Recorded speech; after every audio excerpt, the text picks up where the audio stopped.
God, consider my amazing creation. Knowest thou the time when the wild goats of the rock bring forth? Or canst thou mark when the hinds do calve? Canst thou number the months that they fulfill? Or knowest thou the time when they bring forth? They bow themselves, they bring forth their young ones, they cast out their sorrows. Their young ones are in good liking. They grow up with corn, they go forth, and return not unto them. Who hath sent out the wild as free? Or who hath loosened the bands of the wild ass?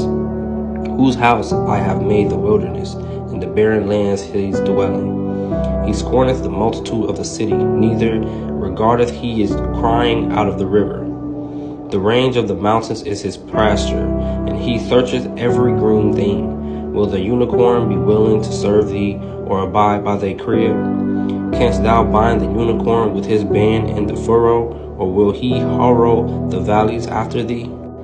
Wilt thou trust him because his strength is great, or wilt thou leave thy labor to him? Wilt thou believe him that he will bring home thy seed and gather it into thy barn? Gavest thou the goodly wings unto the peacocks, or wings and feathers unto the ostrich, which leaveth her eggs in the earth, and warmeth them in dust, and forgetteth that the foot may crush them, or that the wild beast may break them? She is hardened against her young ones, as though they were not hers. Her labor is in vain without fear, because God hath deprived her of wisdom, neither hath he imparted to her understanding.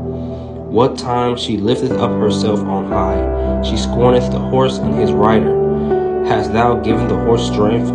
Hast thou clothed his neck with thunder? Canst thou make him afraid as a grasshopper? The glory of his nostrils is terrible. He paweth in the valley, and rejoiceth in his strength. He goeth on to meet the armed man. He mocketh at fear, and is not afraid, neither turneth he back from the sword.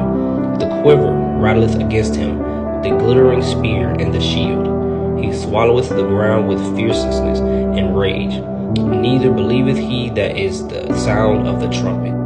He saith among the trumpets, Ha ha, and he smelleth the battle afar off, the thunder of the captains and the shouting. Doth the hawk fly by thy wisdom, and stretch her wings toward the south?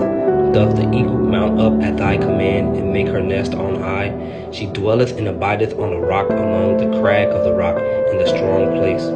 From thence she seeketh the prey, and her eyes behold afar off. Her young ones also suck up blood, and where the slain are, there is she.